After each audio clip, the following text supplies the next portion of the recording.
তো তখন যে মোবাইলটা নিলাম, তো তখন থেকে আমার এই সেক্টরে বা ইন্টারনেটের যে জার্নিটা তখন থেকে আমার শুরু হয়ে যায়। বা আমি আগে থেকেই ওই যে বললাম যে প্রথম আলো পেপারের যে আমার ওই যে টেকনোলজির পেজটা খুবই বেশি ইনফ্লুয়েন্স করতো আমাকে, যে না এই যে এই ব্যাপারগুলো খুবই পড়তাম, জানতাম, ওইখান থেকে একটা ইন্টারেস্ট তৈরি হয়। যখন আমি মোবাইলে করলাম তখন গ্রামীণ ফোনের 21 টাকায় আনলিমিটেড একটা ইয়ে ছিল, 24 ঘন্টাতে পাওয়া যায়। তো আমি প্রতি উইকে এটা নিতাম নিয়ে আমি মনে করেন যে প্রচুর মানে ওই সময় জাভা ইয়ে ছিল, জাভা সফটওয়্যার ছিল, তো ওই সফটওয়্যার এটা সেটা সারাদিন আমার চলে যাইতো, ওই 24 ঘন্টা আমি ঘুমাইতামই না, আমি খালি চালাইতাম 21 টাকা দিয়ে ইন্টারনেট নিয়ে। তো ওইভাবে অনেক ইনফরমেশন জানি, অনেক কিছু ইয়ে করার চেষ্টা করি। তো ওইখান থেকেই ফের অমনে অমনেই তখন ওডেক্স ছিল, ওডেক্সে অ্যাকাউন্ট করি। আমার চাচু আমাকে ওই সকল ইনফরমেশন গুলো তখন উনি বলতো যে এরকম কাজ করা যায় ইন্টারনেটে, এটা সেটা। তো মাঝে মধ্যে ওটা নিয়ে ওনার সাথে গল্প হইতো, তো ওইটা থেকে অনেক হেল্প পাইছি আমি। তো এইভাবে জানতে জানতেই আসলে আমি এই সেক্টরের প্রতি একটা আকর্ষণ তৈরি হয়, একটা এডিকশন চলে আসে যে না আমাকে কিছু একটা করতে হবে, যেহেতু মানুষ করতে পারতেছে। সেই সময় অনেক পিডিএফ বই আমি কয়েকটা ডাউনলোড করছিলাম। তারপরে techtunes.com.bd নামে একটা ওয়েবসাইট ছিল, আমি রেগুলার পড়তাম। আমি যখন বাসায় যাইতাম না, তখন বাসায় কিন্তু ওইভাবে নেট ছিল না। তখন কি করতাম আমি, যে বাসায় আমি একদিন যদি যাইতাম, আমি কিন্তু আসেই আবার মানে খাওয়া দাওয়া ছাড়াই আমি আসে কাপড় চোপড় জাস্ট খুলে আমি বসে পড়তাম যে টেক টিউনসে কি নতুন আপডেট আসলো বা নতুন কি কি পোস্ট আসলো। 1-2 পেজ পুরা পোস্ট গুলো পড়ে আমি শান্তি পাইতাম। এই ধরনের একটা এডিকশন হয়ে গেছিল। তো ওই সময় ওইখানে প্রচুর আর্নিং টাইপের এই টাইপের ইনফরমেশন শেয়ার করতো অনেক বড় ভাইগুলো, ওইভাবে ব্লগ লিখতো। এখন ওই সাইটটা মনে হয় অতটা চলে না, কিন্তু ওই সময় আমার ফ্যান ছিলাম ওইটার একটা। তো ওইখানে অনেক শিখি। তারপরে ওইখানে অ্যাডসেন্স কে সোনার হরিণ সবাই বলতো। তো ওই রকম ব্যাপারগুলো, খুঁটিনাটি বিষয়গুলো ইন্টারনেটে ওইখান থেকে আমি আসলে জানতে পারি। তো দেন দেন হচ্ছে আমি বাধ্য করি নিজেকে এবং আমার ফ্যামিলিতে ল্যাপটপ কেনার জন্য। তো ওইখান থেকে আমার আসলে জার্নি গুলো শুরু হয় এইদিকে আসা।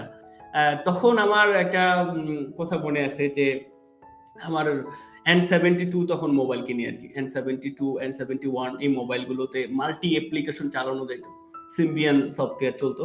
তো ওই সময় আমি এত জিমেল খুলছিলাম, আমার হচ্ছে যত ফ্রেন্ড ছিল আমি প্রতিদিন আমি একজনের সাথে বসতাম, আমার প্ল্যানই থাকে ওইরকম।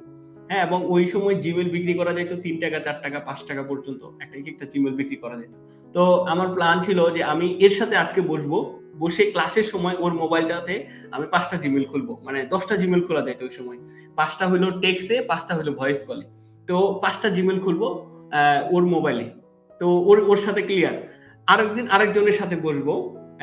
আমার কলেজ লাইফটা এইভাবে গেছে। তো সবার ফোনে আমি জিমেল খুলে শেষ করে দিছিলাম, এরকম একটা বিষয়। তো ক্লাসের থেকে আমি এগুলাই বেশি করে বেড়াইছি ওই সময়।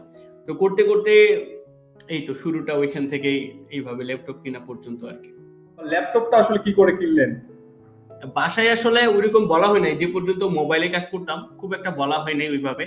দেন হচ্ছে যখন আমি একটা বড় ভাই আমাকে ইনভাইট করে উনার কোর্সে ক্লাস করার জন্য, আমার এইরকম ইচ্ছা দেখে, দেন ওইখান থেকে কম্পিউটারের প্রয়োজনীয়তা তখন চলে আসে। তখন আমি আমার ফ্রেন্ড ছিল রোয়েল, ওর কম্পিউটারে আমি হচ্ছে উনার কাছে ক্লাস করতাম এবং ওই কম্পিউটারে এসে প্র্যাকটিস করতাম আর কি। তো ওইখান থেকে কম্পিউটারের প্রয়োজনীয়তা ফিল করি। দেন বাসায় খুব পুশ করি, বাসায় এইভাবে বলি যে দেখেন আমি কিন্তু আরেকটা জিনিস বলে নেওয়া ভালো, আমি কিন্তু সরকারি টেক্সটাইলে পড়ি না, আমি বেসরকারি টেক্সটাইলে পড়তাম। তো ওইখানে কিন্তু আমার ভালো অ্যামাউন্টের একটা টাকা দেওয়া লাগতো প্রতি সেমিস্টারে, মেবি 35,000-এর মতো। ওই টাকাটা বাড়ি থেকে 35 না 15 বা 16,000-এর মতো দেওয়া লাগতো, এরকম করে। তো এইরকম একটা অ্যামাউন্ট দেওয়া লাগতো। তো ওইটা বাসার জন্য অনেক চ্যালেঞ্জিং ছিল, ওই টাকাটা নিয়ে আসতে গেলে অনেক কষ্ট করতে হইতো। তো ওইটা অলওয়েজ আমাকে খুবই খারাপ লাগতো। তো আমি তখন এভাবে বলছিলাম যে দেখেন আমাকে যদি আপনারা কম্পিউটার কিনে দেন তাহলে হচ্ছে আমি আর টাকা নিব না। এভাবে বিভিন্ন ভাবে বুঝাই টুঝাই আমি কম্পিউটার কিনতে মোটিভেট করছিলাম আমার ফ্যামিলিতে। তো কম্পিউটার কেনার পরে আবার টাকা নিচ্ছিলাম। জানেনই আপনারা যে গার্জিয়ান গুলো আমাদেরকে কত ভালোবাসে, তাও দিচ্ছিল এবং বেচারা।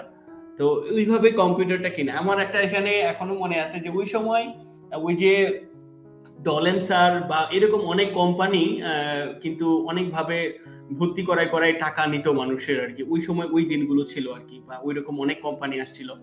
তো আমাদের ওইদিকে একজন ছিল যে আমাদের এলাকার, যে হচ্ছে এই জায়গায় অনেক টাকা লস করছে বা এরকম, এটা একটা ছিল।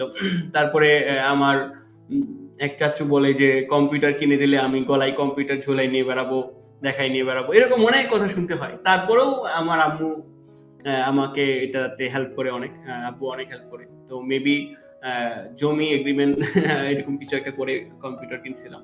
তো ওইখান থেকেই আসলে যাত্রাটা শুরু। কম্পিউটার কিনাটাও চ্যালেঞ্জিং ছিল। কম্পিউটার কিনার পরে কাজ করাটাও অনেক বেশি, তখন আরো বেশি মোটিভেটেড হয়ে যায় যে না, কম্পিউটার কিনে দিছে, বাসায় বলে দিছি যে আমি আর টাকা নিব না।